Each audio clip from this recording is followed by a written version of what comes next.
We have to be super cognizant of the fact that our kids see everything, and what you think, oh, I'm hiding it, I have this burnt up, anger inside of me for the other person, but I won't show it.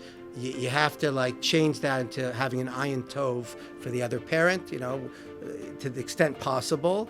Otherwise, unfortunately, sometimes, unwittingly, you're putting the child in the middle. But I've seen, some sacrifices on this type of a situation where sometimes you have one parent that's really not involved or really in the wrong in certain ways. I think it's extreme. And you see another parent, this is a very high level, they don't talk to their kids about it.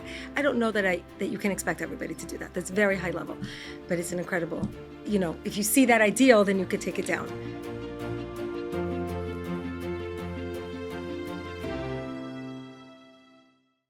Welcome back to the Jews Next Door podcast, where we explore a different topic of our parenting hierarchy each month with the goal of raising the next generation of passionate and committed Jews. I'm your host, Rabbi Yael Muskat, and in this episode, we move on to the intervention component of our conversation on Shalom Bayis. When things are not working, what can we do? And we have the opportunity to speak to a couple who helps couples in so many ways, both as rabbi and Rebbetzin at Oceanside, as well as Dr. Muskat, who is the director of the Counseling Center in YU and the Dean of Mental Health and Wellness in YU. And without further ado, enjoy the episode. When you guys as a couple were, let's say, having a challenging situation or a challenging decision to make, whether it was sending your child to school or yeshiva or any other area, how did you as a couple handle that? We have always had a perfect marriage, never any challenges whatsoever. I should probably have said in the intro that Rabbi Muskat is well known for his very deadpan humor. So we've had some challenging situations, actually relating to school. I remember with one of our children, we were deciding whether to send him to high school, and we actually brought him to Dr. Pelkovitz. And we were talking it out. Really? Wow. We're very into talking things out, both with ourselves, both with our children. And I remember that Dr. Pelkovitz, correct me if I'm wrong, Yael, I think Dr. Pelkovitz asked, was it who do you like more? Or what's harder? What's harder, have a parent who's a rabbi or a parent who's a psychologist? And he said it's harder having a parent who's a psychologist because she doesn't let me play the violent video game.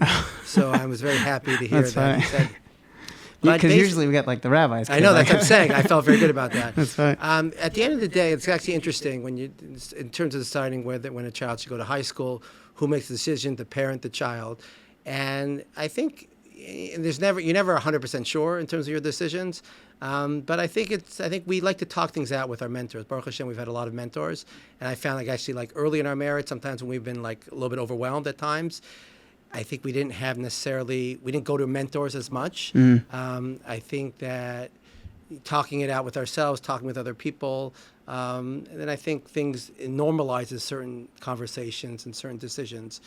So that was a challenging decision, but I think we did okay. I think we did okay with that. What do you think, Dr. Muskat? What do you think? I think we did great. I think we did okay.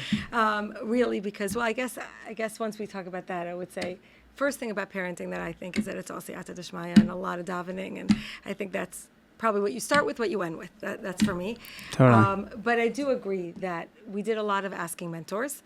I think the way we kind of conceptualized the idea of challenges is the idea that there's chronic sort of things or situations that are overwhelming in general, sort of situations you find yourself in life, versus specific situations that happen. So that was an example of a specific situation, and there's others like that when they start dating, and so I would start first with the sort of overwhelming situations, because I think that's very common, and right. We certainly, I think, can say that we had that. I think there's Baruch Hashem. If you have your children very young, there's certain challenges. If you have them older, there's different challenges. And so I think for us, I remember when our third child was born, so it was close in age to our second. And I think we just found ourselves very, very overwhelmed in a situation like that. And then again, I think when our kids were teenagers, I remember all of a sudden being in the kitchen, we were like, our kids are just teenagers. This is hard. We were really overwhelmed a little bit with those same three being teenagers. So, and I think in early years, we weren't financially settled, and just trying to establish ourselves career-wise during those years. So Right. that's just, and I'm saying that because I think it's important to know that there are episodes in life that are challenging like that. Totally. So I think for us, although it's true we didn't go to as many mentors, even in the early years, we were fortunate to live in Great Neck, and we had the role models of Rabbi and Mrs. Lerner, who are exceptional parents. Yeah, and yeah. just by watching them and their family, I think that was, even if we didn't feel comfortable necessarily to always ask, later we did. We had our own parents that we asked questions to. So just having conversations and talking things out.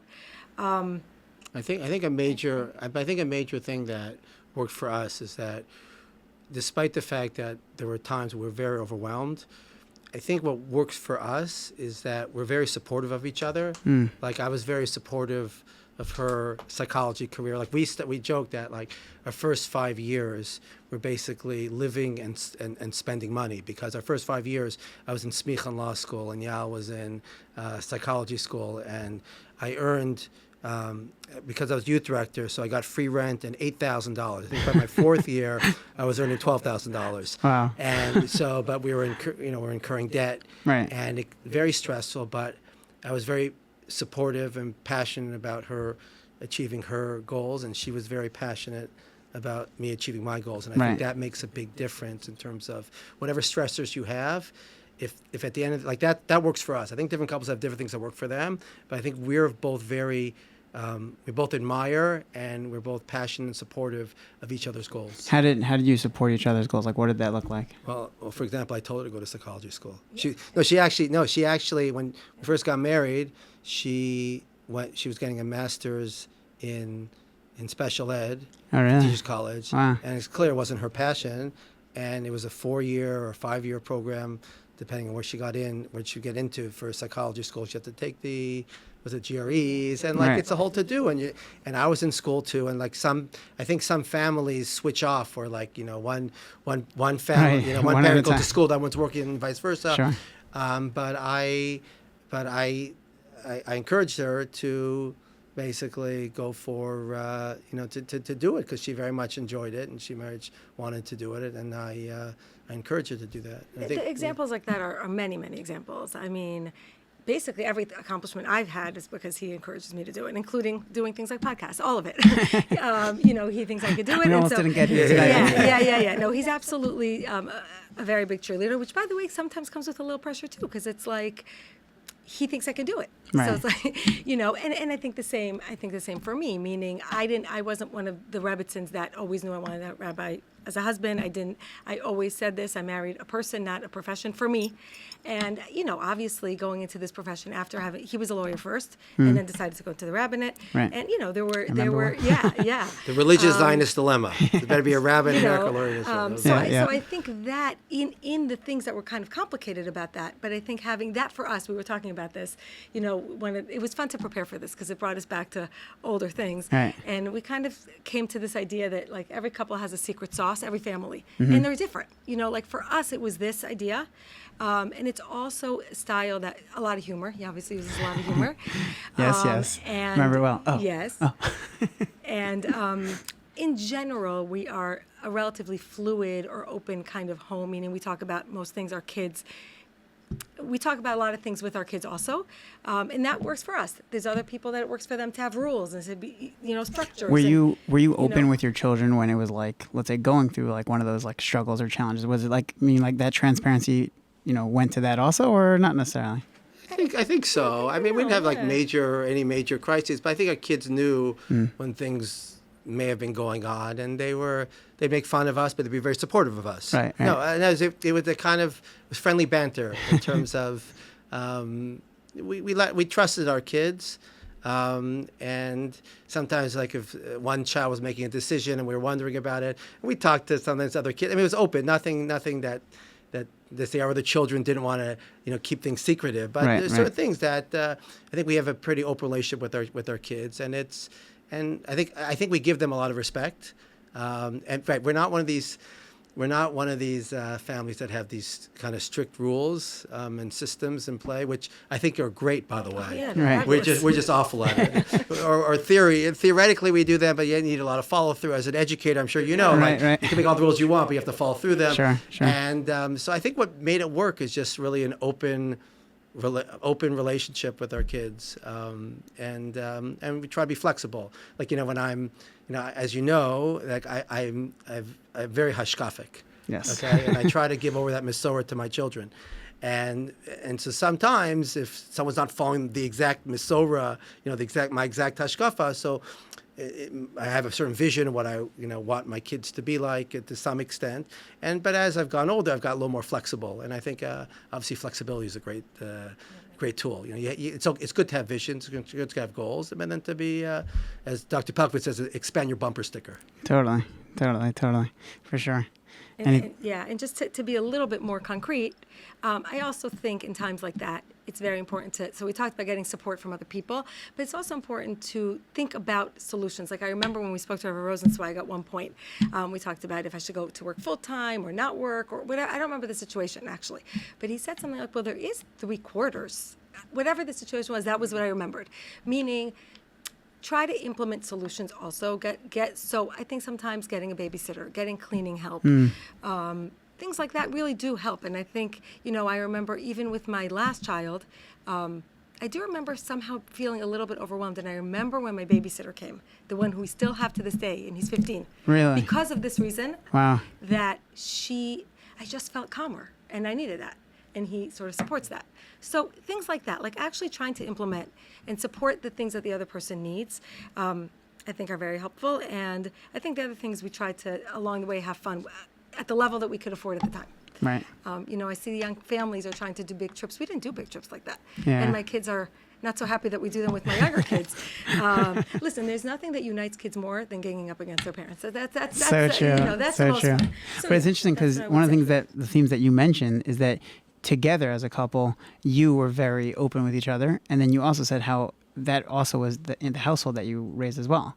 So it sounds like that Shalom Bayis that you modeled is what ended up really creating that type of household. Right. Would you say that that's an accurate statement? You mean the household that I grew up in? No, meaning the household that you created for your children is based off of the type of relationship that you... I think it's I think that's a key yesod in terms of raising kids, and it's modeling for them. Exactly, right. Modeling your behavior, modeling your relationship. Hopefully it spills over to them. There's a whole big machlokas about this, like to what extent do you have to actually tell your children sometimes, oh, now I am taking out the garbage, you need to follow through, or do they get things through osmosis or not? So that's like a shaila. It's a good question. You need to do both, but no, I think we tried to model a happy household. That's Rabbi Willig's very into that. You can have rules, you have to have rules, you have to have systems, but it always has to be a joyous household. And so we try. It's not always easy, but we try.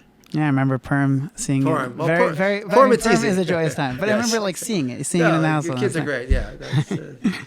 So I'm curious, as director of the counseling center, as Rabbi of Shul and Rabbi and Rebbetzin. So I'm sure you've counseled many different couples through, or even pre being married, and also, in that stage of marriage as well. What would you say are like the biggest challenges that you've seen, and then I guess how did you counsel them? Well, the first thing I just want to say is that one of the greatest challenges, which may not be what you're thinking about, is that they come too late. I think there's like a lot of, sometimes as a rabbi, I only hear about things when it's too late. Not that I'm necessarily the expert who can solve it. I think certain things you need actually a therapist to go to. Sure. But even couples to get counseling, well, like you said, you used to go to your mentors just to people to talk things out. So I think it's very important that I've seen sometimes that people only come to therapists or rabbis or to get support when it's at crisis mode. I've seen that a lot. Mm-hmm. And I think it's become more normalized nowadays to get support earlier. We actually try in our shul to have at least one Shabbos a year and another program a year dedicated to parenting or mental health. Part of the goal is just to get people talking about it, thinking about it. I think there's when you go to a doctor, right? So there's when you're sick, you go to a doctor to get better, but then there's the annual checkup, there's preventative care. And I think that I've seen it a lot where couples are not coming in for the preventative care, which everyone needs. Everyone needs to work on their marriage. Everyone needs to strengthen their marriage. And sometimes, unfortunately, they don't come until it's like until it's in crisis mode. Sure. Yeah. Yeah, and so on my end, at the counseling center, I think, first of all, to start, I do want to say that I think a lot of the young couples are doing great. A lot of the couples that we see are completely aligned in their mission. They have all the foundations that we need, right? Baruch Hashem. The trust, the communication, the interest in each other. I think a lot of them do have that. Because I don't want to kind of get into a litany of issues and always, but there are sometimes other kinds of things. So first of all, I think the red flags. Because I think one of your questions was about, are there times that you definitely need intervention, even in pre? Yeah. And certainly, if you see red flags, so that's obviously the controlling. If a person is not, not feeling comfortable, they're not themselves, any kind of physical abuse, any verbal abuse, a lot of criticism, a lot of rigidity, where one person really is not understood at all, Sure. even, before the relationship. Yeah, I was saying, even sometimes when, people don't come to you for counseling, and people see this all the time. You sit at a Shabbos table, and you see these things going on, right? And you're like hoping, you should. You're hoping, are they getting help? Are they getting? Right. How do you communicate with them like that? This is not really the right way to behave. These things are very challenging. That's a challenging. I'm saying how to give tochacha in an effective way. Yeah, These are not easy. But so I think in situations like that, there are situations where rabbis, therapists, always with the permission of the person, do get involved. And sometimes you can stop something beforehand, and sometimes you really can't. And I think sometimes certain things just need to play out. Right. But most of the dating challenges are not that. Yeah. Most of them are more subtle. Things like, some of them have to do with the person themselves, right? The couple's two individuals. And sometimes it really has to do with the person's own emotional situations that either the other person doesn't understand or they themselves don't fully understand. Right. They have a lot of anxiety. They have tendencies to ADHD, tendencies to depression. These are not problems that are not surmountable. Right. But if the couple is not both aware of them beforehand, or the kind of couple that, because I'm not talking about if you should say or not say, that's a whole other issue. Yeah. But that the couple has like some resiliency and flexibility to be able to work on those things. Right. I think that's very important. It's not, and you could see it by if they're able to work certain things out together, how they work out a conflict together. That's why this idea that, kids should never see a couple fight. There's different opinions on it, for sure.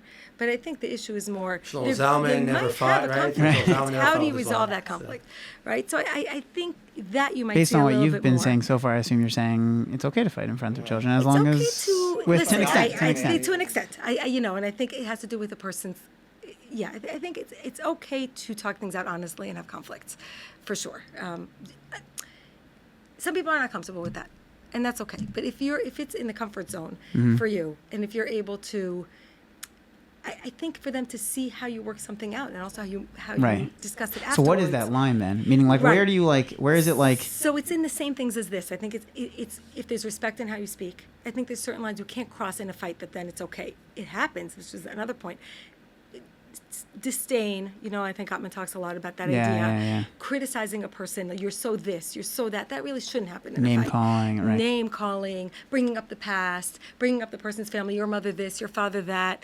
Those are that's not a discussion about something that you disagree with. That's an attack to the other person. Right. Yeah. There's a difference between, I think, conflict based on stress and where you're belittling the other person. I think that's where it becomes, I think, What do you mean? challenging. Expand on that. Like, a little I more. think if you're making the other person feel small and you're embarrassing the other person, demeaning the other person, it's one thing to say, like, I'm upset and I feel bad and I'm stressed, but when you're sort of more of an ad hominem attack, I think that's more dangerous. Right. I think for dangerous for the relationship and for the kids. Right. So why? Let's. I understand why that would be more dangerous for the relationship.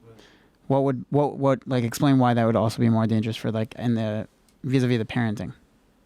Well, first of all, the kids see how the kids aren't as safe. Right. They don't feel as safe. There's conflict between the parents. I think kids understand that sometimes parents get stressed. My kids, I don't usually lose it, but this is it's might have been 15, 20 years ago. 20 years ago, we took a trip to Israel, and this is we went for a month, right? and the money was tight then, so I had everything like, very planned out. very planned out, everything, Sure. and we rented a car, and we got a free parking space from a congregant and a free apartment, and but it was a very narrow. It was very like a narrow parking spot in Yerushalayim, one of these narrow streets. Yeah. And I remember how I was trying to pull out one time, and I scratched the side of it, and I didn't know how expensive it would be, and I lost it, whatever. Right. And I still remember, my kids still make fun of me to this day, because I generally don't lose it. Right. And so that's fine. It's like once in a while you can lose it, and they make sure that I remember. That I lost it. But that shows that it was scared, so, rare. So out of character. Right. It's out of character. So listen, it has to do with frequency. It Sure. has to do with, but again, I wasn't attacking. It was my own chisaron. Right, And everyone right. has their own chisronos that they're working on. Sure. No one's perfect. So everyone has their own chisronos, and things always get to them. And it gets to what's normal, what's not normal. It's not normal to have, it's more challenging to have a relationship when sides are attacking each other. Sure. And, Or silent fights where there's not a lot, kids see those things also. If What? lack of communication, lack of connection between the parents. They don't talk about the things that bother them, but everybody else kind of knows that they do. Like this elephant in the room and walking on eggshells. That's also, I don't know if you're going to get to a little later sort of how those things can affect, but kind of So like let's you talk say. about it now. How does that affect the children? That what you were saying, they see it, right? So which one would you say is worse? Is the silent fights worse, or the the attacking? I don't know if you could. it depends really. In other words, it's. Let me ask you. I can throw it back at you. I could say how would you feel if you're ignored or if someone screams at you? So I remember when I was my early years when I was an attorney. I still remember this. When I was a first year, we were on a deal. I was the first year associate. There was a senior associate and a partner, right? So I remember that we made some kind of mistake, and the partner was screaming at the senior associate, but he didn't even acknowledge me. So it was who's worse, right? So I wasn't even in the room. So to some extent, if someone is quiet because they say they have difficulty expressing themselves, they need a timeout. Mm-hmm. It's different if it's viewed as ignoring, like you say, right. You want, Kadosh Baruch Hu wants you to scream at him rather than ignore him, or you want Kadosh Baruch Hu to punish you than to just completely ignore you. So it depends if the silence is if at least my view, if it's a proactive type of silence where you're ignoring someone, you're not even goris them. Because then you don't even know what's going on in their head. But you're showing you don't matter at all, right. versus just having obviously if it's abusive, so that could be worse. So it depends on the nature. But I'll leave it. You're the expert. No, I think also it has to do and is a little bit. Look at that Shalom Bayis. Hard to explain a little bit. Not the expert in doing it. I'm not in diagnosing it. Well, actually, there's also a style thing. I think we're talking a little bit about style also. Yeah. You have to be comfortable with what your style is. I remember I went to a Gottman conference, and he talks about stonewalling. He talks about this concept if you're having an argument and the other person is ignoring you, that's called stonewalling. Mm-hmm. Now, that's not what happened with us. But sometimes Jonathan is more, and that was, you have to know your styles. He will more keep to himself, like he said, until he's ready to talk about something. Or sometimes it doesn't need to be talked about. So I came back from this conference all gung-ho, we're not going to do that. We're going to, And then the first time something came up, and he right away said how he felt. I was we're not doing that. That particular thing, that doesn't work for us. So, we always talk about that. So I think balance. I think, look, one of your questions was the idea of how can a negative relationship affect? It's clear that it has effects. First of all, it makes kids sad. It makes them feel unsafe. Right. What it also does is it makes them unable. If you put it the other way, a good relationship allows a child to spend time developing himself. Sometimes people will say to me, my child is so, they're so overly emotional, or they're so, and they make a big deal out of every little thing. And sometimes I'll say to them, some of these things are luxuries that they're able to do because they're in a very good a house with a good foundation, and they feel safe enough to develop these, to develop themselves with all the ups and downs and acting out and all these kinds of things that they have to go through. Wow. When there's conflict in the home, the child's resources, they're not able to, the parents' resources are taken up in that. and the child is alert, so it can develop into people pleasing. You have the one who always wants their parents to be happy, and they feel it's their fault. Right. You have the one who doesn't know how to express their feelings. Those are just some examples, Sure. So a lot of times, they might act out in a more negative way because they don't have a way to express these feelings. Things Right, like and they're that. trying to get the attention. And yeah, exactly. pull the I know attention it's away hard from to the say, fighting. which one is the one that's a luxury and which, but you know it when you see it. Sure. Sure. Sure. On the other hand, I don't know if that this is the opportune time to say it, but I also don't want to scare people so much about like that you can't be a good parent if there's a situation of Shalom Bayis in the house. I grew up, my parents are divorced. And, a couple of things I want to say about that. First of all, my parents are big role models for me for parenting, even though Right. I come from a divorced home. My mother's super involved in my everyday parenting, and my father also in bigger picture things. So that's number one, I would say. Number two, I would say, is there are ways to do it that are less impactful in negative ways. So we talk about that. And these are things I see also. Obviously, some basic things about putting kids in the middle.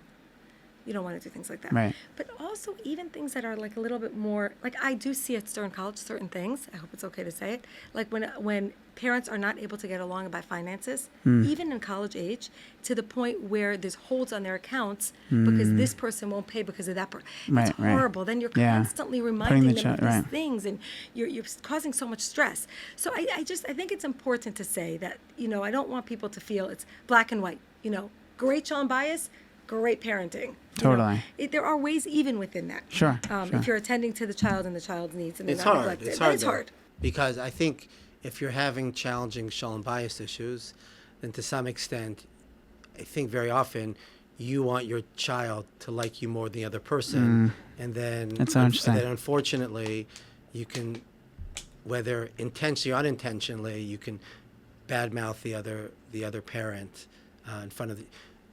Sometimes you may not say something, but the way you act in a certain way, kids see a lot of things that parents don't think they see. Right. It's true. And Kids notice everything. Kids notice everything. I mean, kids are resilient. Kids are yes. kids are more That's resilient true. than we think. That's true. That's true. But at the same time, kids see everything, and it starts with as you're an educator, administrator, soon, and sometimes if a student says, "I didn't say that to the teacher," but how you said it, your body language, Right. obviously it implied something, and Sure. the same thing it applies not just for kids, but adults as well. How they speak to children about the other parent who they're having Shalom Bayis issues with, Totally. it makes a tremendous difference. We have to be super cognizant of the fact that our kids see everything, and what you think, I'm hiding it. I have this burnt up, anger inside of me for the other person, but I won't show it. You have to change that into having an ayin tov for the other parent, Right. to the extent possible. Otherwise, unfortunately, sometimes unwittingly, you're putting the child in the middle. It's true. But I've seen, some sacrifices on this type of a situation where sometimes you have one parent that's really not involved or really in the wrong in certain ways. I think it's extreme. And you see another parent, this is a very high level, they don't talk to their kids about it. I don't know that you can expect everybody to do that. That's Yeah. very high level. But it's an incredible, if you see that ideal, then you could take it down. Right. know. Yeah, totally. And one of the reasons that we're talking about this, and this is very early on in our whole entire podcast in general, is because the whole podcast is built based off of Maslow's hierarchy of needs. And, we created our own parents' hierarchy of needs. So we went through building a relationship with a child, then child safety, and now we're talking about Shalom Bayis, because in order for the rest of the things to come there needs to be that that harmony and that, marital harmony in the home. Otherwise, it's just, it is going to be challenging. I'm not saying it's the be all end all, but it is. It's absolutely a foundation. Right. Absolutely, it's a foundation. So let's go through what do you do actually? Meaning, how take us step by step in a way of couple comes to both of you, right? Either in the shul or in YU Stern. How do you counsel them when they are dealing with that Shalom Bayis and they see it's affecting their children? What do you do in that situation? Well, I think you have to break up the Shalom Bayis piece first from the parenting piece, because you have to you first try to solve the Shalom Bayis piece right. to some extent, because it's not necessarily if there's no Shalom, if there's struggling with Shalom Bayis, okay, then we have to see how do we manage Sure. with that. But I would say first, you need to spend time with each other. You need to talk things out. You need to whatever the issues are. But I think the first thing is I have counseled parents to first, instead of saying, okay, granted, my Shalom Bayis is our Shalom Bayis could be awful. So how do we deal with the kids? Now, by the way, that may be the case at the end of the day because they've given up. Right. But I want to exhaust, Sure. Every possibility, or see the appropriate people for counseling or whatever, so that the Shalom Bayis improves. And Right. I wouldn't let it be a given that our Shalom Bayis is bad, and Sure. So what do we do? What does that mean? What do we do to, like, how would you counsel people who are struggling with Shalom Bayis? Before we get right now, we'll take the parenting out for a second. Depends what the issue is. I mean, it depends what the issue is. If it's like if it's a stressful issue, so it could be a stressful issue, so it's a problem solve with the parents, how to handle the specific situation. Could be they're stressing over their child and they have issues, so a lot of it could be sort of a problem solving. It could, if it's a So for me, again, I'm not the professional. My wife's the professional. So very often, they come to me. I'll ask her what I should do, or I'll refer to her. But for I guess what's easier for me to do is to problem solve. And sometimes it's a stressful situation, so I might be pretty good at problem solving that. Mm-hmm. If it's a relationship and different techniques, so maybe I have some ideas, but I'd really pass it off to Yael and to the person to get help in terms of that issue. Well, first I would say a few things. First of all, I'm not an expert on working with couples either. So I would often also, I know we started with zooming out. I would zoom out a little bit more before we get into, I think if you're able to see patterns in a relationship early. So I work with people sort of younger. Right, right.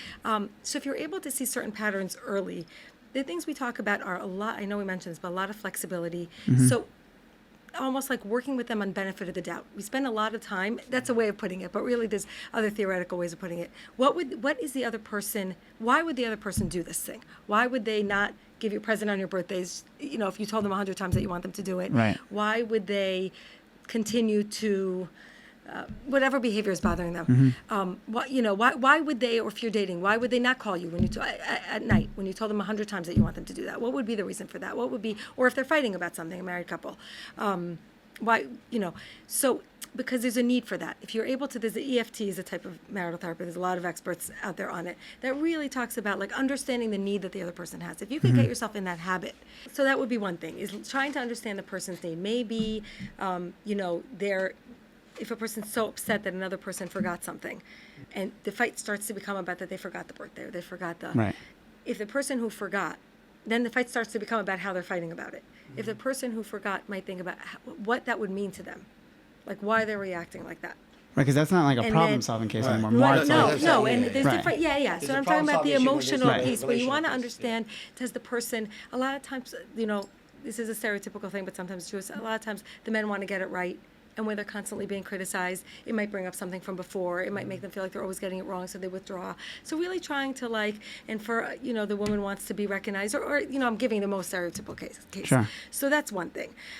The other thing is, sort of like I was saying before, it's two individuals going into a relationship. So I would try to work with the person. Again, I work more with individuals, but to understand what they're bringing into it, right. And see if we can help them get treatment for that. If it's anxiety, I mention ADHD because it's one of those things that's like you can kind of manage it, and then sometimes, like if it's on the borderline, then when you get married, these things sometimes come. It's very hard to manage all the different tasks.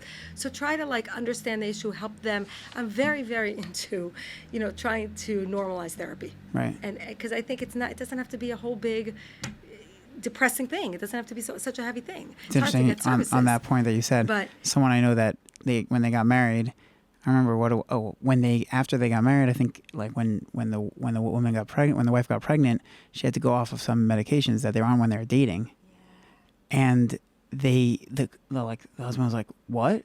So that's perfect. That's a perfect situation that happens all the time. What's going on? So that's where it brings the same person. So that's where it brings the flexibility. If they have that elasticity in the relationship, they can work on that. They have the trust. That's when, if he's panicky. So she can understand that it panics him, which is what a therapist would work on. Right. And he has to understand that this is something maybe he might be resentful that she didn't tell him. Maybe he understands why she didn't tell him. Maybe she thought she was totally fine. It wasn't a big deal anymore. And then it came back up. That's a perfect example that somebody would come. And that's when we would tease things apart a little bit, kind of like what you were saying.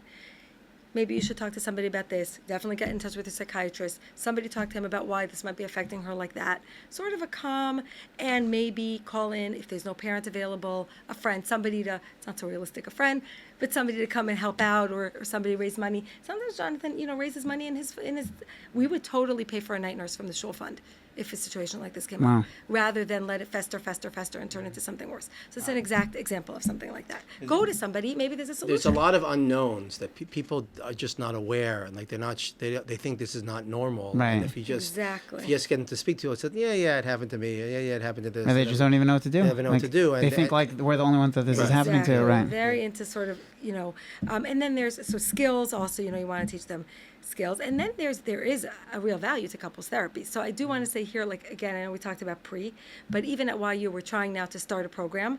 We're actually dealing with, I don't know if I'm allowed to say it on the podcast, not so official, but with Ezra from New Jersey, we want to arrange a program for all YU students to be able to have a premarital session. A premarital session. That's very cool. And afterwards a postmarital, and then to be able to provide them at a very, very steep discount a person to meet with if there's some kind of crisis. We're actually talking, I don't know if you've met Avi Michelle, I don't know. Yeah, sure. Yeah, so Avi, we're talking a lot to Avi, who's wonderful with this kind of a thing. Wow. So that, because we think it's very, very important for personalized, right? There used to be a lot of these workshops, but if it's not totally personalized, somebody that, then it's harder to find, it's harder to go for the help.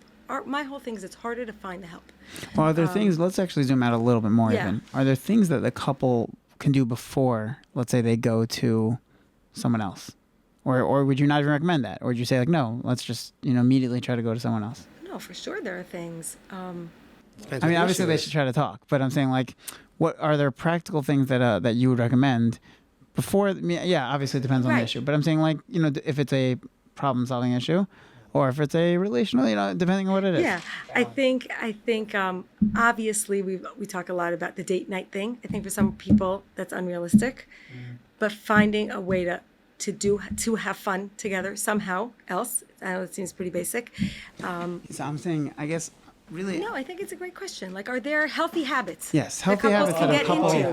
Healthy habits. I mean, before they even get into date nights. Date night's very important. We there were times in our marriage we were good at it, and sometimes we weren't. We're not as good at it. We like to travel together. That's one thing. So we're but whatever that thing is for you, if you can do that. I tell couples even means go out for ice cream for like an hour. Like I said, it doesn't have to be the most expensive date. You spend $5 or $10, go out for ice cream. Just an hour where you're not talking about bills or kids or other things. Because when you were dating before you got married, you weren't worried about all these different things, and now you're all the things going on. So it's important to continue that on a regular basis. Try to find. I feel that with certain things in life, like you want to get a job, so you have to do this in college, or you need to earn a certain amount of money, so you know what you have to do. Is very fixed and very rigid, concrete ways to achieve certain goals. When it comes to marriage, it's very intangible. What's a good marriage, a not so good marriage? Part of it's what you see. You see different people have good marriages, but it's very hard to concretize. So I think people may not spend as much time thinking about, they think about how much they're going to buy a house or how they can get their next job, but how to have a good marriage, it's not so concrete. I always compare it to, like, Sefer Devarim, where, like, the Bnei Yisrael were traveling 40 years in the desert, and, like, we finally got it. We finally are reaching Eretz Yisrael. We're so excited. We've achieved our destination. We've reached it. We've reached our goal. It's all amazing. And then Moshe lets him have it, the whole Sefer Devarim. Oh, by the way, if you do this, you're going to be destroyed. If this, God's going to punish this. You think it's the end. No, it's just the beginning. Right. And I think that sometimes, I think maybe to view marriage as, I mean, it's maybe a little cliche. You have to work on your marriage, but in a real way, whatever that means, like date night or like other ways to make it fun and enjoyable, to carve out time like you would for other important priorities in life. Nice. And I also think expressing gratitude often, like everything that the other person does, is get into a habit. Get into a habit of saying thank you. I think another thing, it might be too specific, but trying to not do this policing of 50-50. Tit for tat. Very it's the much. worst. Trying not to do that. Trying to, because of what we said before, you're a mission. Your family has a particular. You're a team. Is a better way of saying you're a team. And sometimes if you believe in the other person, so that's very specific in a lot of ways. If your spouse is in school and you want them to succeed in that, it doesn't happen by if you're a spouse, you want them to learn. So it means that they're not going to be home some of the time.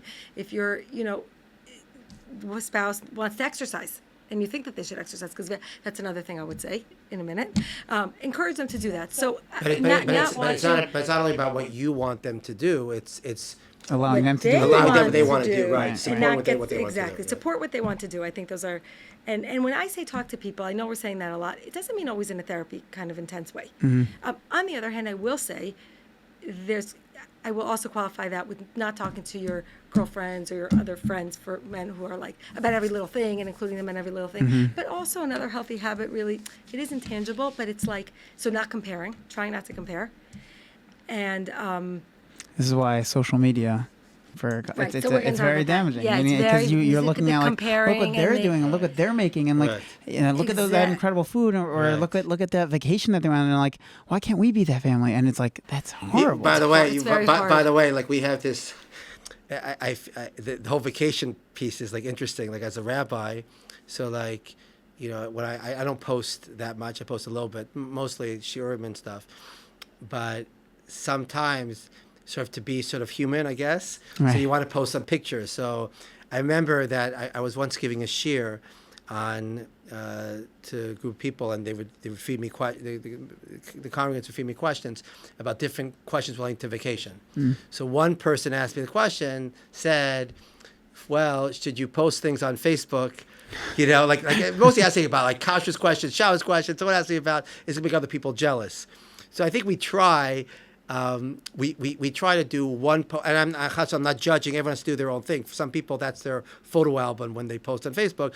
But I remember speaking with Rav Daniel Feldman about this issue and sort of struggling between making yourself, I guess, human to your congregants a little bit versus having people potentially be a lot of people are very happy when they see you go on vacation. They're very excited and they're happy what you're doing, and people genuinely happy. And some people get jealous. Some people raise their eyebrows and like, look what the rabbi did. Look what the rabbi did. Right? So anyway, so we try to. I think we do maybe one or two posts of some pictures, but we don't go overboard. But this is an interesting question in terms of how you use social media and how it affects people of being jealous or they think that everyone else has the most perfect life. Right. One thing I've known as a rabbi is wonderful about speaking to people. There's wonderful about speaking to people is that you see so many wonderful stories when you speak to people. Like you see, a lot of people, this person davens 3 rows behind me. They talk more than me during davening, or they don't go to shiur like me. But when you get to know people, everyone has unbelievable stories of chesed or tzedakah or whatever it is, different midah. Like the more you get to know someone, the more you get to know like really wonderful qualities of so many people. Yeah. And unfortunately, you also know that people who seemingly have perfect lives, this one has a Shalom Bayis issue, this one has a kid who's whatever, this one has this medical issue, this one. So, right. Like you said before, there's no perfect people. No one doesn't have anything to work on. Right. So I'm saying social media is very challenging, I think, for marriages in terms of keeping up with the Joneses. Totally. What would you say, if the couple's already seeing that their Shalom Bayis has affected their children? What can they do at that point? It's a little bit of a different question. It's a little bit of a different question. One thing for the other previous question I did want to say sure. is that I think a person knows when something is a little amiss, not to neglect your own feelings about it. Try to not take your temperature every day about this relationship, because it's good that's I did want to mention that one point, and then we'll do the next question. Try to get in the habit of being able to let go is, I think, a healthy habit. Meaning, if you had a fight one day, try not to carry it over and over and over, and that really impacts parenting too. I've seen people give a punishment, and then if they don't like the way the child handled that punishment, they give a punishment on the punishment. Go further, right. So, I think that's also a healthy habit, is to try not to do that, and also not to neglect yourself. If you're worried about something, bring it up. don't it's not going to go totally. Sometimes it goes away by itself, but if you're really feeling it, Yeah. Well, before we get to the next question, you had mentioned something before about exercise. I feel like you wanted to say something. Oh, I think that it's very important. Like, well, you really said it after I said it, which is don't impose those things on the other person. Don't be like, you have to have healthy habits but if a person themselves can get into a space of healthy habits, I believe much more than I ever did. I'm still not all the way there about the whole body-mind connection and all of that. So try to get yourself into some good habits of exercise. Exercise is as good as any medication, actually.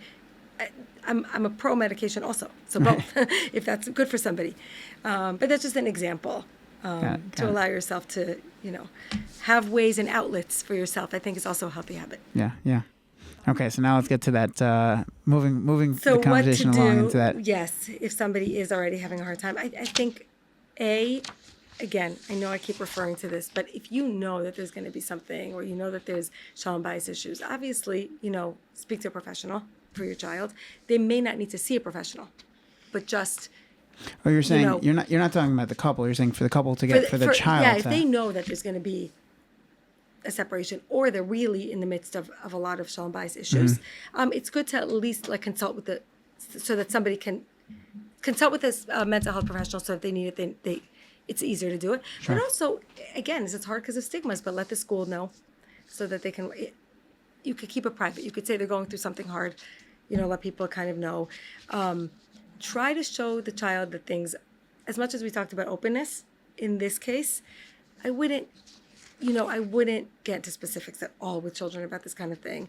You could just, you could acknowledge for them that maybe things are a little bit tough, but things are going to be okay, as much as you can, provide them safety, and try to increase the positive, right? You can't always take away the negative. Sure. Increase, again, positive things in the home.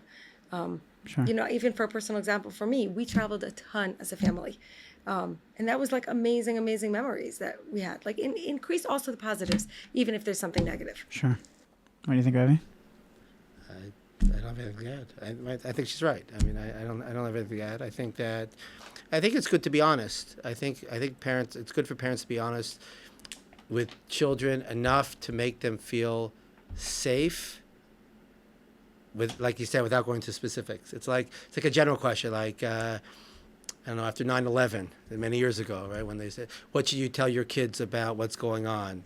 Or terror in Israel, really serious things. So I think the answer is, depending on the child's age, you tell them they're worried to some extent. You need to address that to the extent where they feel safe, but you don't want to get into specifics to make them worse. So I think that's really the question. Is that's the fine line. And maybe you need to speak to an expert to know what's the fine line so that they'll feel safe, because they're going to have these feelings. You need to address it. Right. It's like whenever there's something that happens in a school, and let's say someone either passes away or whatever. So they bring in or whatever it is to know what is that fine line exactly, how to talk. Right. It's interesting. Once these things happen, so many kids don't need it, because it doesn't relate to them, but the school is very nervous for those one or two, which is totally fine, or that particular class or that group of friends, just to give them a space where they can feel safe, I think. Right, totally. And I think you can also say to them very clearly, it's not your fault. You didn't do anything wrong. You don't have to worry about this. Take the burden off that you don't have to worry about this. And then what I said before, try very hard to, and also to not put them in the middle and not put strains on them, not to try not to put obstacles in front of them, if you can. Totally. Make it smooth. I'm curious. This is a little bit of a tangent, but I'm curious, especially because we're a rabbi and a Rebbetzin. Would you say that the Shalom Bayis challenges affect, besides for the emotional makeup of a child, but also affect the religious development, or is it more, is it less connected? I mean, it depends what you say about religious development. There is part of our mitzvah, so what's called Bidom L'Chavero. So I mean, I'm not sure what you mean in terms of more in terms of their relationship with HaShem and the way that they feel devoted to growing in their avodas Hashem and tefillah and just mitzvahs and Torah. I think it could work in different. It could work in different directions. I think that the best form of there's a mitzvah of tochacha. the Gemara says nobody knows how to do it, right? Or there's a machlokes, debate. Some say nobody knows how to give tocha, no one knows how to accept tochacha. Yet there's this mitzvah. So what's tochacha mean? It means that to the extent that you could be effective at influencing someone, because if they're not going to listen, this mitzvah not to say anything. But to the extent, but also if you could protest, you don't protest, you're held accountable for the sins of whoever that you could have changed their behavior. So parents have, it seems to me, parents have the best ability to directly affect their child's spiritual well-being. So to the extent that the parents have a healthy relationship, which if they have a healthy relationship, there's a greater likelihood that they're going to have a healthy relationship with their children. And therefore, they have the best ability to model and to educate them in their religious development. At the same time, sometimes you have situations where religion is an escape for some people. If kids are having, they're having a horrible situation at home, right? Then they go and maybe they'll find God, or they'll find a Rebbe, or find someone else. Call it soothing. Soothing. It could be soothing. It could be a solution. Not necessarily not necessarily only an escape, but it could be something, a haven. Could be comforting for them. So it's not always. I'm saying it's not. Sometimes kids, find or connect to something, connect to religion when they don't. But they have, when they don't find comfort at home. Again, I wouldn't say that's the path that we should choose. Sure. But I've seen that. It's interesting because I guess I always thought of it as like people have said that the parents are in a way like modeling like how HaShem is like a parent for us. Right. So that's like how I thought. But what you said is a totally different aspect of it in terms of that the parents, if they're having Shalom Bayis, then they're going to be able to best give to the children, which will then help the children to grow and develop, which has both emotionally and religiously. Right. But that's such a different element to it. Right. I mean, you're right. Also, like in other words, I think it's true that because the Kamish of kibbut for parents, kibbut for God. Talks about that. The idea also that there's notion of gratitude, respect for authority, respect for Kadosh Baruch Hu. There's this obvious relationship between the Ben Abba and Ben Chavero. So I think that's certainly well. Sure. Would you say that you've seen any changes in the past, like let's say 10 to 15 years, of like what the Shalom Bayis issues are, or they're more or less the same themes? So I know we spoke a little bit about social media, so I feel like that touches on it a little bit. So a little bit. So first of all, in the positive, I think it's more normalized to go to get help since mental health. A lot of teenage children are seeing therapists more than ever before. A lot of young adults are seeing therapists more than before. So it's a positive thing. It's becoming more normalized. And the negative side, so there's the social media piece we've spoken about. I think, and there's a tremendous. I think there's more. I think Ezel Asher Samech Bechalko is under attack. What do you mean? Meaning like that concept of like looking for other people. Sure. The pressure financially, and financial pressure potentially places strain on marriage. Right. I think also that with there's less of a connection. I think we're more disconnected from each other because we could have our. I say like when we got married, we had different iterations of whether we had a TV or not. I think we started off, we didn't have a TV when we got married. I think there was a time when they were in Passaic, we were like the Shabbos goy that had the TV. You come over for like Super Bowl, so we would come over. But so I think there were different iterations of it. But I remember that like if we ever wanted to like watch something, there was like one screen and it was a conscious decision and we'd all come together. And now, like everyone on their own device can completely disconnect, so that has its own challenges. And I think there's another challenge because we're a fast-paced society. I think that people think that, let's say in Shalom Bayis, we can solve the problem right away, and because we know that we go to the doctor and let's say, you break your hip or you injure yourself physically, the doctor says there's going to need 4 weeks of physical therapy. So, like, you accept that. But I think when it comes to, like, Shalom Bayis issues or maybe mental health issues, again, which is more intangible, we want the solution right away. Just fix it. fix it right away. So true. And I think that today's day and age, because of the fast-paced world, you need to give it time to deal with the issue. I mean, I guess the whole machlokas, this is beyond my pay grade about behavior-based therapy versus psychoanalytic therapy or whatever. In terms of do you change your behavior? Do you just change your actions right away? But a lot of it is really processing and talking about it and speaking about it and reflecting, and that takes time. And I think people aren't prepared. So to true. Put the time, People are really not willing to anymore. Right. It's very true. Very true. The Amazon and everything is just so quick, and it's like we're not willing. It's so true. It's such a great point. And I also think there's a lot of escapes. I don't know that the problems are worse or better than they were, but I do think that it's a little bit easier to get addicted to certain things, and those things create their own problems. So what do you mean by addicted to? Even like the internet or things that people watch, or there's so much stress, and people have these easy ways to escape, and then they don't know how to cope. Let's go back to that. The coping skills are really pretty weak. I do think COVID also. I don't like to throw everything on COVID, but I think so for kids, meaning they don't remember how to have social skills, so to speak, from that. Yeah. So that's an example of, I think, what's happened altogether. Like, people just don't have the same level or ability to cope with things maybe as they did before, because I think they're not as patient, and because the frustration tolerance is so low. So I think, I happen to think the stresses have become very high. The more things we have, the more stress we have. Also financially, and I think the financial stresses are crazy. I mean, I don't think my kids could do what we did. We talk about it, we laugh about it, but it was manageable. It really was manageable to live on that amount of money. We did it. It's not manageable today. No. And I think that really is a very stressful thing. On the other hand, I have to tell you, so my kids are going to chinuch and all these other things. So the idealism is still there. Right. It's not impossible. It's true. I'm curious as we get to wrapping up, if you would choose between children enhancing a marriage or children placing stress on a marriage, obviously there's a little bit of both. But which one would you say is more correct? I think the answer is yes and yes. I know, it's a tough question. I love the question just because it's an original kind of a question.